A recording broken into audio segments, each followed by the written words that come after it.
yang baik di dunia ini saja tahu memberi yang terbaik gitu buat anak-anaknya, apalagi Bapak kita di surga gitu. Karena sebaik-baiknya manusia nggak sebaik Bapak kita yang sempurna. Jadi ketika kita menjadi anak-anaknya Bapak, itu sudah menjadi garansi bahwa hidup kita itu pasti dipelihara. Kita nggak perlu khawatir akan apapun juga. Di video ini saya khusus mau menjawab pertanyaan-pertanyaan dari teman-teman yang dari awal ketika saya mulai upload di YouTube sampai sekarang. Saya ambil random karena nggak bisa jawab semua pastinya. Yang penting yang bisa saya sekaligus juga share buat jadi berkat buat teman-teman yang lain, saya ambil buat saya jawab sekarang gitu ya. Pertama, ada yang nanya nama saya siapa? Nama saya Aprilia, tapi kalian bisa panggil saya Lia. Ditanya juga saya punya email, WA, atau Instagram. Saya punya Instagram, saya kasih di sini ya, dan email kalian juga bisa email kalau untuk konsultasi atau bertanya gitu. Karena saya sendiri juga sebenarnya seorang yang biasa, teman-teman. Saya mempelajari firman Tuhan untuk saya bisa terapkan dalam kehidupan saya gitu, dan apa yang saya sharingkan itu hal-hal yang saya dapatkan dari khotbah orang, dari bapak rohani saya, dari gereja saya, dari banyak hamba-hamba Tuhan. Dari saya juga belajar sendiri firman Tuhan. Ketika kita menyembah Tuhan, setiap kita itu diberi pengertian sebenarnya dari Roh Kudus, karena yang mengajar kita itu sendiri adalah Roh Kudus gitu. Dan pengurapan dari Roh Kudus itu membukakan pikiran kita, selubung kita dibukakan untuk bisa melihat kebenaran yang sejati seperti apa. Jadi setiap orang sebenarnya diberi kuasa yang sama, diberi akses yang sama untuk menerima setiap hikmat, setiap banyak sekali sebenarnya berkat-berkat di dalam Tuhan. Tapi yang disebut berkat itu yang nggak cuma kekayaan aja ya. Ya tadi itu hikmat, karena kita di dunia ini butuh hikmat untuk membedakan mana yang baik, mana yang salah, mana keputusan yang benar, mana yang menguntungkan, mana yang mendatangkan kerugian buat kehidupan kita. Jadi hikmat itu sebenarnya penting. Pertanyaan dari Kamalindu mau nanya nih, di manakah tempat Roh Tuhan di dalam tubuh kita? Apakah pada organ khusus dalam tubuh kita? Mohon penjelasannya. Ketika kita dipenuhi dengan Roh Kudus yang dijanjikan Tuhan gitu, dia ada di dalam tubuh kita, tapi sebenarnya tidak di organ-organ tertentu pastinya, karena Roh Kudus itu tinggal pertama di dalam hati kita, dan hati itu adalah pusat dari keseluruhan diri kita gitu. Jadi dia menguasai hati kita, seberapa luas kita membuka, itu yang dikuasai oleh Roh Kudus gitu. Jadi ketika misalnya seseorang ada di dalam ruang hatinya itu masih menyimpan kebencian sama orang, nah berarti ruang itu masih belum diisi oleh Roh Kudus, masih diisi sama kebenciannya gitu. Jadi dia harus melepaskan pengampunan supaya Roh Kudus juga menguasai bagian itu dan menuntun dia secara keseluruhan. Jadi Roh Kudus itu diam di dalam diri kita sebenarnya, dan dia yang menggerakkan kita untuk melakukan apapun ketika kita benar-benar berserah sama dia gitu ya. Contohnya misalnya ketika saya pernah naik motor waktu itu mau jemput anak saya TK, saya naik motor, dan tiba-tiba di jalan kok saya tuh kayak kepengen ngucapin bahasa roh gitu loh, tiba-tiba aja ngalir di mulut saya ngucapin bahasa roh. Nggak taunya tepat setelah saya kayak selesai ngucapin bahasa roh itu, saya tuh hampir diserempetin orang gitu, dan dalam nama Yesus saya langsung keluar mendadak gitu ngucapin, kesenggol stang motornya sama stang motor dia, dan saya tuh hampir jatuh, tapi nggak jatuh, hampir aja. Jadi kayaknya kalau saya nggak berbahasa roh ya, karena Roh Kudus yang tiba-tiba aja menggerakkan mulut ini gitu, itu seperti doa gitu kan, pasti itu sebuah kata-kata doa untuk saya, untuk keselamatan saya gitu. Jadi saya dilepaskan dari kecelakaan, itu yang saya alami, karena tiba-tiba aja kok beda gitu, tiba-tiba hati ini kayak meluap-luap pengen ngomong bahasa roh lagi di jalan. Biasanya kan bahasa roh itu mengalir ketika saya berdoa, menyembah di kamar atau dengan teman-teman dalam fellowship, tapi ini tiba-tiba di jalan gitu dan mendadak gitu. Biasanya saya juga sering sih di jalan sambil memuji Tuhan, menyembah, jadi mengalirlah bahasa ini gitu. Tapi tiba-tiba aja nggak mikir apa, nggak kepikiran mau doa atau apa, langsung dari mulut keluar, dan saya tahu bahwa itu kerjaan Roh Kudus gitu. Jadi Roh Kudus itu yang memimpin kehidupan kita, dan ya dia berpusat di dalam hati dan pikiran kita. Terus pertanyaan dari Linda, kira-kira berapa tahun lagi perkiraan rapture, Kak?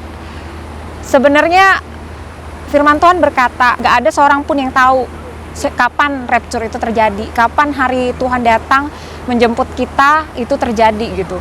Karena Tuhan Yesus sendiri gitu bilang, dia nggak tahu, malaikat pun nggak tahu gitu. Jadi yang tahu cuman Bapa. Tapi Tuhan Yesus bilang, kita dapat melihat tanda-tandanya. Kita tuh udah dikasih tahu teman-teman tanda-tandanya. Seperti misalnya musim gitu ya. Kalau di sini tuh ada 4 musim. Jadi 3 bulan musim semi, 3 bulan musim panas summer, 3 bulan kemudian musim gugur, 3 bulan kemudian musim salju, musim dingin gitu. Jadi ketika udah mau musim tertentu kelihatan ada perubahan-perubahan. Contohnya ketika mau musim semi, dari musim dingin kan musim semi, mulailah tumbuh-tumbuh tuh tunas-tunas di pohon-pohon. Kita udah tahu dan juga kerasa dari suhu juga yang tadinya dingin sekali kayak di bawah 0 kadang-kadang atau -1 derajat naik jadi kayak 7, mulai naik jadi 10. Kita tahu oh ini udah masuk musim semi karena bunga-bunga mau bertumbuh gitu. Kalau rapture, ditanya rapture kapan, saya nggak tahu karena saya nggak lebih pangkat dari Tuhan Yesus, karena Tuhan Yesus aja sendiri nggak tahu, apalagi kita manusia biasa. Cuman kita dikasih hikmat untuk membedakan zaman, untuk menilai zaman. Ketika kita baca firman Tuhan, kita tahu gitu loh, sehingga hari Tuhan itu tidak datang buat kita seperti pencuri yang sampai kita nggak mempersiapkan diri, kayak nggak tahu apa-apa, kayak kaget gitu. Tapi kita orang-orang yang siap seperti 5 gadis bijaksana yang siap gitu dengan minyak, dengan pengurapan Roh Kudus. Terus pertanyaan dari WWNK, bagaimana kita tahu kalau Roh Kudus ada pada kita? Bagaimana permohonan doa kita supaya bisa menerima baptisan Roh Kudus, Kak? Roh Kudus itu ada di dalam kita ketika kita sudah percaya Yesus. Jadi waktu kita percaya Yesus, kita udah ada karya Roh Kudus gitu. Karena setiap orang yang mengaku percaya kepada Yesus itu tidak akan terjadi kalau tidak ada Roh Kudus yang mendorong dia untuk mengucapkan hal itu gitu. Tapi saya percaya bahwa yang namanya dipenuhi oleh Roh Kudus itu melalui dibaptis dengan Roh Kudus dulu gitu. Jadi ada baptisan air, ada baptisan Roh Kudus, ada baptisan api. Baptisan air itu tanda seorang percaya bertobat. Baptisan Roh Kudus itu adalah step selanjutnya. Jadi nggak cuma percaya aja, tapi tiba-tiba ketika dia datang menyembah Tuhan, naikkan pujian, Roh Kudus membaptis dia dengan tanda-tanda berbahasa roh gitu. Kalau kalian bingung, saya juga punya videonya di sini. Kalian nonton video ini supaya lebih jelas. Dan kalau masih ada pertanyaan bisa tanya lagi, nggak apa-apa. Karena itu yang saya alami. Jadi ketika suami saya dapat karunia bahasa roh, ibu saya dapat, adik saya dapat. Ketika saya sering berdebat dengan mereka karena nggak percaya, terus saya di titik dimana Tuhan, saya mau dong yang mana nih kebenarannya gitu. Saya lebih baik tanya sama Tuhan gitu kan, dan merendahkan diri gitu. Kalau memang saya salah, kasih tahu saya Tuhan supaya saya tahu kebenaran yang sejati, nggak salah dalam hidup ini gitu. Nggak taunya beberapa waktu kemudian saya dengan sendirinya keluar bahasa roh dari mulut saya yang saya nggak pernah tahu bahasa apa itu. Kita ini otaknya kalau emang itu ini ya teman-teman, emang itu kayak buatan, otak kita tuh nggak bisa ngucapin sesuatu yang kita tuh nggak mikirin itu, tapi keluar sendiri dari mulut kita itu nggak bisa menurut saya gitu. Karena itu keluar secara spontan aja, nggak pernah saya tahu kata-kata itu ada di dalam hati saya pun enggak. Jadi saya sedang memuji menyembah Tuhan, hati saya sedang fokus sama Tuhan, saya nangis, saya hatinya sedang benar-benar tersentuh.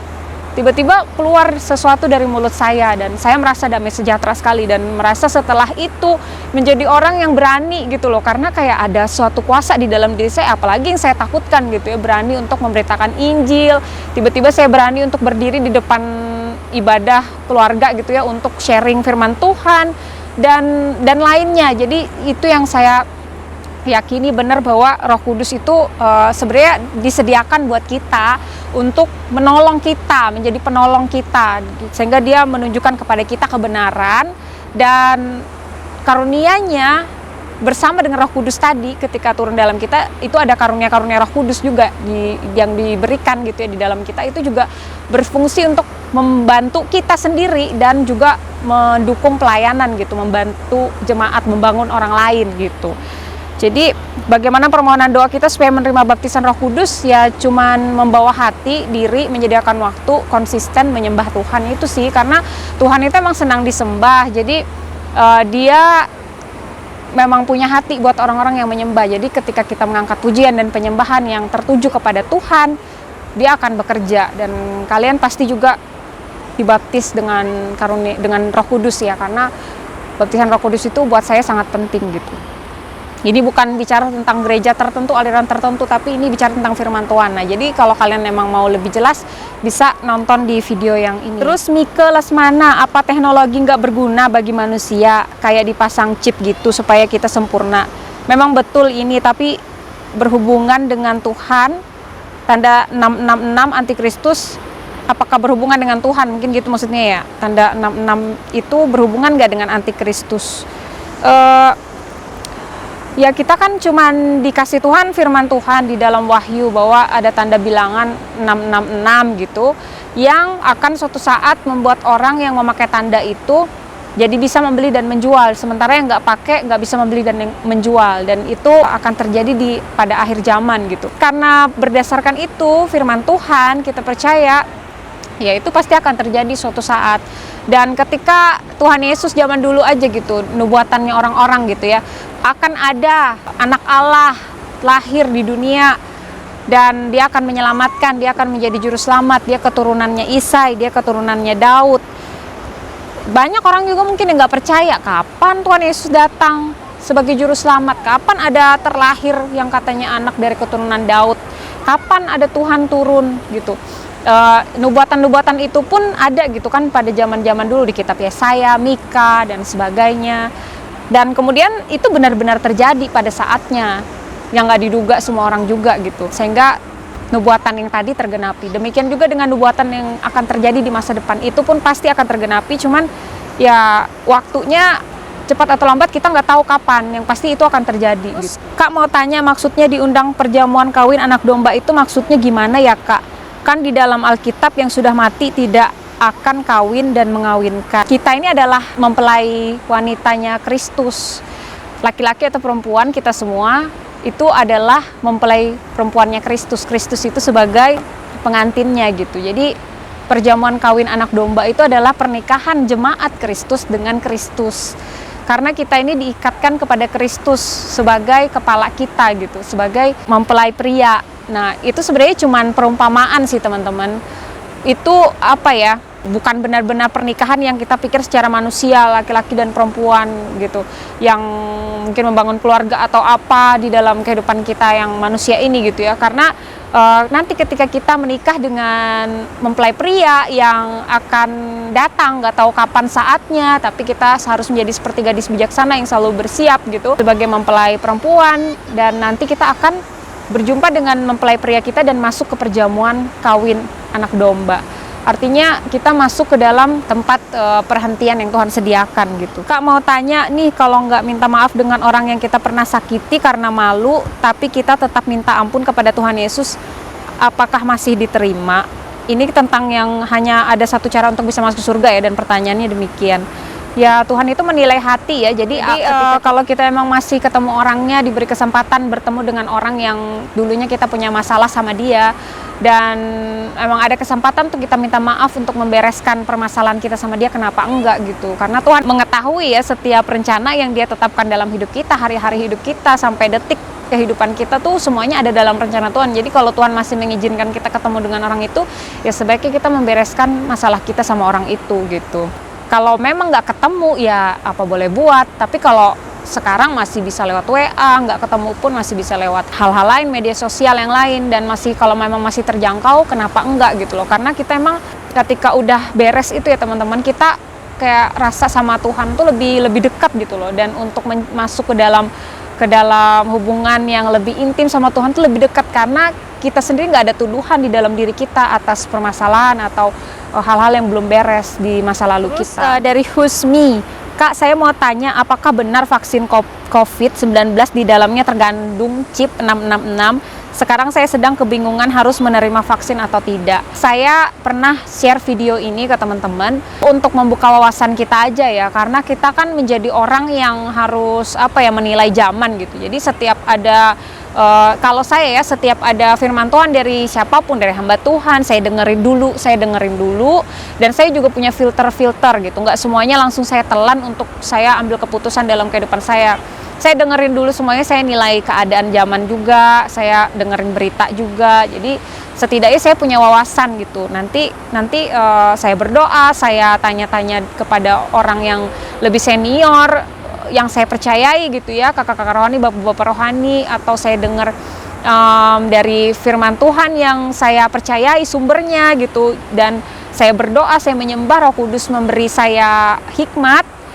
Saya juga biasanya cerita sama suami saya atau sama orang tua saya, sama keluarga saya. Dari semua hal yang dilakukan ini, pasti kita punya suatu keputusan. Nah, akhirnya saya juga divaksin gitu teman-teman. Karena apa? Karena saya tadi udah tanya sama bapak rohani saya yang saya tahu mereka juga udah divaksin semua, sama hamba-hamba Tuhan yang saya tahu kehidupannya dari lama mereka juga menerima vaksin. Dan ini juga cairan gitu kan yang saya tahu nggak ada hubungannya dengan 666, karena saya tidak menyangkal Yesus ketika saya menerima cairan itu di dalam tubuh saya.